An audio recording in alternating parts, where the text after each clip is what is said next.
আসসালামু আলাইকুম। সবাই কেমন আছেন? আশা করি আল্লাহর অশেষ রহমতে সবাই অনেক ভালো আছেন।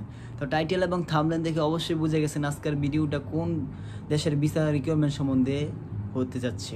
তো আজকের ভিডিওটা মূলত কম্বোডিয়া ভিসা রিকোয়ারমেন্ট সম্বন্ধে হতে যাচ্ছে।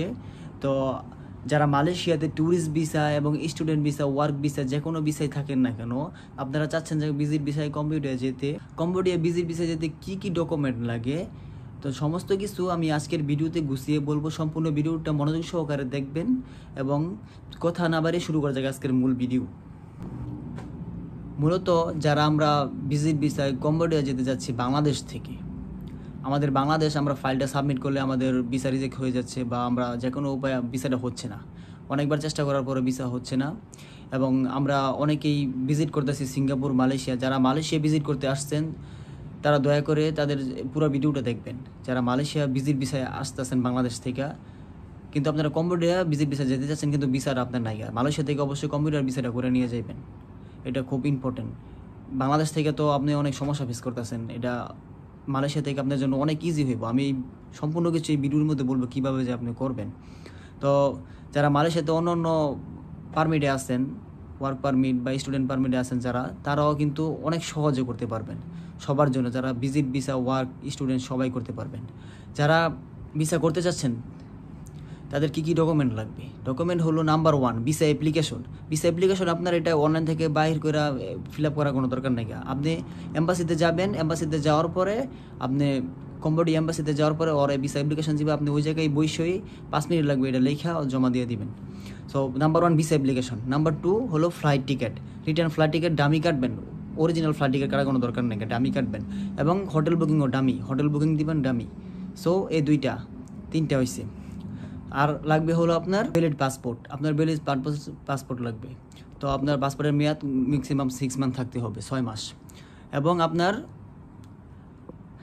ভিসা ফি যদি আপনি 3 দিনের মধ্যে ভিসা চান, লং টাইম যেটা, এটা 3 দিনের মধ্যে যদি ভিসা চান তাহলে আপনার 180 রিঙ্গিত পে করতে হবে। আর যদি বলেন যে আমার আর্জেন্ট ভিসা লাগবে, আজকে লাগবে, 1 ঘন্টার মধ্যে ভিসা দিয়ে দিবে, মাত্র পে করবেন 280 রিঙ্গিত।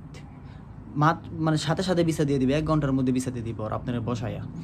তো এটা খুবই ইজি কম্বোডিয়ার ভিসা করা মালয়েশিয়া থেকে। যারা মালয়েশিয়া থেকে ভিসা করতে চান তাদের জন্য একদম ইজি কম্বোডিয়ার ভিসা করা। আর যারা বাংলাদেশ থেকে ভিজিট ভিসায় মালয়েশিয়া আসছেন তারা দয়া করে মালয়েশিয়া থেকে ভিসাটা করে নিয়ে যান। বাংলাদেশে আপনি অনেক সমস্যা ফেস করতে হইব, অল্প কিছু টাকার বিনিময়ে আপনি 1 ঘন্টার মধ্যে ভিসা পেয়ে যাবেন কোনো ঝামেলা ফেস না করে। বাংলাদেশে দালাল ধরতে আরও বিভিন্ন সমস্যা, ব্যাঙ্ক স্টেটমেন্ট এইটা ওইটা অনেক কিছু দিতে হয়, আমি যতটুকু জানি আর কি।